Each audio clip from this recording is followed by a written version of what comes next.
Praise the lord. యేసుక్రీస్తు నామంలో మీ అందరికీ ఉదయకాల సమయంలో శుభాలు తెలియజేస్తున్నాం. ప్రియ సహోదరి సహోదరులారా, ఈ దినం మన కొరకు ఏర్పాటు చేయబడిన వాక్య ధ్యానం కీర్తనలు 141 కీర్తన 3-4 వచనాలు. యెహోవా నా నోటికి కావలి ఉంచుము, నా పెదవుల ద్వారమునకు కాపు పెట్టుము. పాపము చేయి వారితో కూడా నేను దుర్నీతి కార్యములలో చొరబడుకున్నట్లు నా మనస్సు దుష్కార్యమునకు తిరగనీయకము. వారి రుచిగల పదార్థములు నేను తినకుందునుగాక. దేవుడి మాటలు మన వెనుకలో దీవించునుగాక. ప్రియమైన వారులారా, ఈ ఉదయకాల సమయంలో దావీదు ఈ కీర్తనలో అనేకమైన అద్భుతమైనటువంటి గొప్ప దైవిక సత్యాలు తెలియచేస్తున్నాడు. మానవ జీవితం, మానవ శరీరం ఒక పాపాలకు నిలయం. మరి ఈ శరీరము పాప సంబంధమైన క్రియల కొరకు, పాప సంబంధమైనటువంటి ఆలోచనలతో నింపబడినటువంటి శరీరం. ఎందుకంటే మనం చిన్ననాటి నుండి కూడా మనము పెరిగిన విధానం, మనకు తెలిసినటువంటి విషయాలు, మన శరీరంలో మరి ఎదుగుదలలో, మరి శరీరం యొక్క ఎదుగుదల, మన వయసు ఎదుగుదల అవుతూ ఉన్నప్పుడు ఈ లోకం అర్థమవుతూ మరి మోసాన్ని, అసూయని, కక్షను, అలాగే ద్వేషాన్ని, అలాగే ప్రేమరాహిత్యాన్ని, ఇవన్నిటిని కూడా చూస్తూ వాటిని మనం అలవర్చుకుంటూ పాపానికి నిలయంగా మారినటువంటి శరీరాన్ని మరి దేవుడు ఈ పాప శరీరాన్ని ఎలా స్వీకరిస్తాడు, ఎలా అంగీకరిస్తాడు? ఒక మాట ప్రార్థన గురించి దావీదు ఏమంటాడంటే, మొదటి 2 వచనాల్లో, యెహోవా నేను నీకు మొరపెట్టుచున్నాను, నా ఎందుకు త్వరపడి రమ్ము, నేను మొరపెట్టగా నా మాటకు చెవియొగ్గుము, నా ప్రార్థన ధూపము వలెను, నేను చేతులెత్తుట సాయంకాల నైవేద్యము వలెను నీ దృష్టికి అంగీకారం లగునుగాక. కాబట్టి ఇక్కడ జ్ఞాపకం చేసుకుంటే మరి కీర్తనాకారుడైనటువంటి దావీదు మరి ఈ మాట ప్రార్థన దేవునికి అంగీకారం అయ్యేటట్లు ఉండాలి. అంగీకారం అయ్యేటట్లు ఉండాలి అంటే ఈ పాప నిలయమైనటువంటి ఈ శరీరానికి కాపుదల అవసరం, ఈ శరీరానికి రక్షణ అవసరం, ఈ శరీరానికి భద్రత అవసరం. దేని నుండి భద్రత కావాలి, దేని నుండి రక్షణ కావాలి? శత్రువుల నుంచో, లేకపోతే మన మీద దాడి చేసేవారి నుంచో, వీటి గురించి అడగట్లేదు. కానీ దావీదు ఏం తెలియజేస్తున్నాడంటే, నా నోటికి కావలసిన నా పెదవుల ద్వారమునకు కాపు పెట్టుము. ఎందుకంటే నా లోపల నుండి వచ్చే చెడు, పాపపు మాటలు, మరి నా నోటిలో పలికేటువంటి మాటలు, నరనేని నాలుక ఎన్ని రకాలుగైనా మాట్లాడుతుంది అని తెలుగులో మనకి ఒక నానుడి కలదు. కాబట్టి ఇవన్నీ మనం జ్ఞాపకం చేసుకుంటూ ఉంటే స్వాభావికంగా మన నోరు, మన పెదవులు ఎన్నో రకాలైనటువంటి మరి పాపపు మాటలకు, అన్యాయపు మాటలకు, మోసపూరితమైన మాటలకు నిలయమై ఉంటుంది. అలాంటి నిలయమైనటువంటి ఈ నోటిని కావలి కాయాలి. అలాంటి పదాలు రాకుండా, అలాంటి మాటలు రాకుండా, అలా మోసపూరితమైనటువంటి మాటలు పలకకుండా, కపటమైనటువంటి మాటలు పలకకుండా కావలి కావాలి.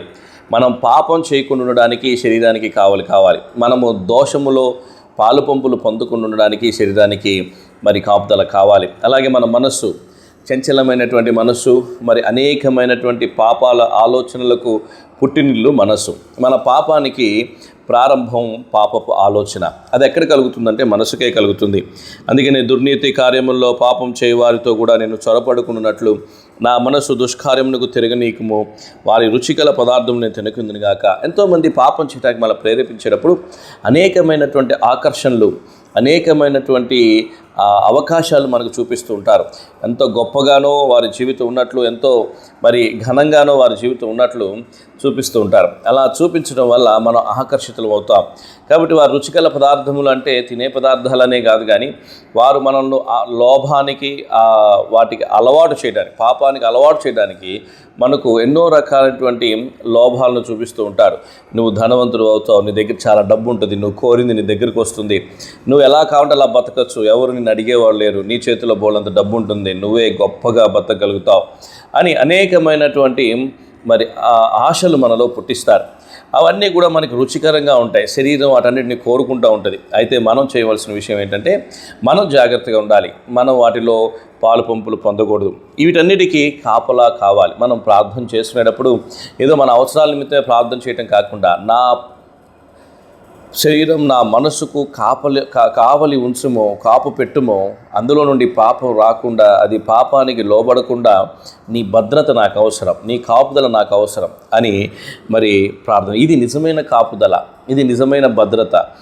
మనం పాపం చేయకుండా మనం కాపాడబడ్డం అనేది నిజమైనటువంటి భద్రత. ఈ లోకంలో దొరికే భద్రతలన్నింటిలో కూడా చాలా ప్రాముఖ్యమైనటువంటి భద్రత ఇది. కాబట్టి ఉదయకాల సమయంలో మనము ఈ నిజమైనటువంటి భద్రతకు మనం అలవాటు పడడానికి ప్రార్థన చేసుకోవాలి. ఒక్కొక్కసారి మన పాపాల నుంచి మనము తప్పించబడాలంటే కొన్నిసార్లు మనము శిక్షించబడాల్సిన అవసరం కూడా ఉంది. దావీదు ఎలాంటి శిక్షను కోరుకుంటున్నాడు? దావీదు తన జీవితంలో ఎలాంటి శిక్ష ఉంటే తను బాగుపడతాను అనుకుంటున్నాడు అంటే మరి 5వ వచనంలో మనం చూస్తే అది అక్కడ క్లియర్గా రాయబడుతుంది. నీతిమంతులు నన్ను కొట్టుట నాకు ఉపకారము, వారు నన్ను గద్దించుట నాకు తైలాభిషేకము, నేను అట్టి అభిషేకమును త్రోసివేయకుందునుగాక. కాబట్టి ఇక్కడ మనం జ్ఞాపకం చేసుకుంటే నీతిమంతులు కొట్టుట నాకు ఉపకారం. ఎలాంటి శిక్షను కోరుతున్నాడంటే దైవికమైన శిక్షను కోరుతున్నాడు, ఆయన కోరుకుంటున్నాడు. నీతిమంతులు నన్ను కొట్టుట నాకు ఉపకారం, నన్ను గద్దించుట తైలాభిషేకం, అట్టి అభిషేకాన్ని నేను మరి త్రోసివేయకుందును గాక.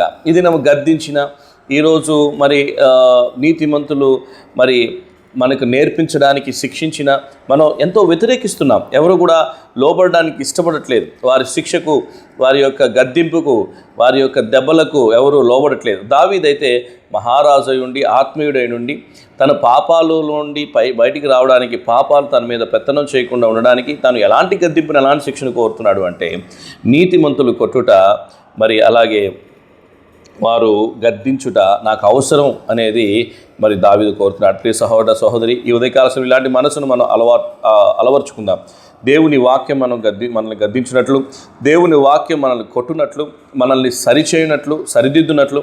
దెబ్బలు కొట్టినప్పుడు పిల్లలు భయపడి సరైన మార్గంలో నడుస్తారు కదా, అలా మనం కూడా ఆత్మీయంగా నడుచుకున్నట్లు, కావలసిన ఆత్మీయ సత్యాలు నేర్చుకున్నట్లు మనం కూడా దైవికమైన శిక్షకు లోబడడానికి, వాక్యం మనల్ని శిక్షించే విధానం, లేకపోతే వాక్యం ద్వారా కొట్టబడే విధానం, వాక్యం ద్వారా గద్దించబడే విధానం, వాక్యం ద్వారా శిక్షించబడే విధానాన్ని మనం కోరుకోవాలి. అది నీ ఆత్మకు క్షేమం. అంతేగాని నన్ను గద్దించొద్దు, నన్ను తిట్టొద్దు, నన్ను కొట్టొద్దు, నన్ను గాయపరచొద్దు అంటే నువ్వు బాగుపడడం కుదరదు, నరకుడిని తప్పించబడడం కుదరదు. కాబట్టి ఉదయకాల సమయంలో సంపూర్ణంగా మనం ప్రభువుకు అప్పగించుకుందాం. దావీదు యొక్క మనసు దైవికమైనటువంటి మనస్సు మనకు తెలుసు. ఎందుకంటే దావీదు నా హృదయానుసారుడు, నా ఇష్టానుసారుడు దేవుడే దావీదు కొరకు సాక్ష్యం ఇచ్చాడు. కాబట్టి అలాంటి మనస్సు కలిగినటువంటి దావీదు ఎంత గొప్పగా మరి తన యొక్క మరి ఆత్మ సత్యాలను నేర్చుకోవడానికి, ఆత్మీయమైన విషయాలు మరి తను పాడుతూ ఉన్నాడో, ఇవన్నీ నాకు కావాలి అని కోరుకుంటూ ఉన్నాడో, అలాంటి కోరికతో మనం కూడా ముందుకు కొనసాగుదాం. దేవుడు మనకు అలా సహాయం చేసి పాపం నుండి, నరకం నుండి తప్పించి పరలోక రాజ్యం చేర్చునుగాక. దేవుడి మాటలు మనంటిలో దీవించునుగాక. ప్రార్థన. మహాకృపలింగ తండ్రి, ఉదయకాల్సిన మరొకసారి నీ పాదసన్నిధిలో చేరి నామాన్ని స్తుతించి మహిమపరుస్తున్నాం. మీరు మాతో మాట్లాడుతున్న మాటలకై నీకు వందనాలు. మా ప్రభా, ఆ వాక్య ప్రకారం మేము జీవించడానికి సహాయం చేయండి. ఇదినో నీ పిల్లలందరూ చేస్తున్న పనులన్నింటిలో నీ విజయం అనుగురించండి, నామాన్ని మహిమపరచుకోండి. దయగల తండ్రి, సంపూర్ణమైన కృపకు అప్పగించుకుంటున్నాం. మా ప్రభా తండ్రి, దేశంలో శాంతి భద్రతను నెలకొల్పుతారండి. మా ప్రభా క్రైస్తవ మా ప్రభు తండ్రి బిడ్డలందరూ కూడా సంరక్షించబడి, భద్రపరచబడి, మా ప్రభు తండ్రి నీ నామానికి మహిమకరంగా జీవించడానికి సహాయం చేస్తున్నామని ప్రార్థన చేస్తున్నాం. దయగల తండ్రి, ఈ పరిచయం నీరుగట్టి ఫలింపచేయండి, నీ నామానికి మహిమకరంగా నడిపించుకుంటుండండి. మా ప్రభు అనారోగ్యంగా ఉన్న బిడ్డలను మీరు దర్శించి స్వస్థపరుస్తుంది. ఈ దినం ఈ వాక్యం వింటున్న ప్రతి ఒక్కరిని దీవించి ఈ దిన పనులన్నింటిలో విజయం అనుగ్రహిస్తున్నామని మా ప్రభువును రక్షకుడు నేను యేసుక్రీస్తు వారి శ్రేష్టమైన శ్లాఘనీయమైన సార్వభౌమాధికారం కలిగిన నామంలో అడిగి వేడి ప్రార్థిస్తున్నాం తండ్రి. ఆమేన్. ప్రియమైన వాళ్ళరా, మరి పరిచర్య కొంతకాలంగా గ్యాప్ వచ్చింది. దానికి కారణం కూడా ఉంది. మరి మేము పొలమనేరు నుండి పుత్తూరు బేతేలుకు ట్రాన్స్ఫర్ అవుతూ వచ్చాం. ఇప్పుడు పుత్తూరు బేతేల్లో మేము సేవ చేస్తున్నాం. కాబట్టి మా పరిచర్య గురించి, సేవ గురించి ప్రార్థన చేయండి.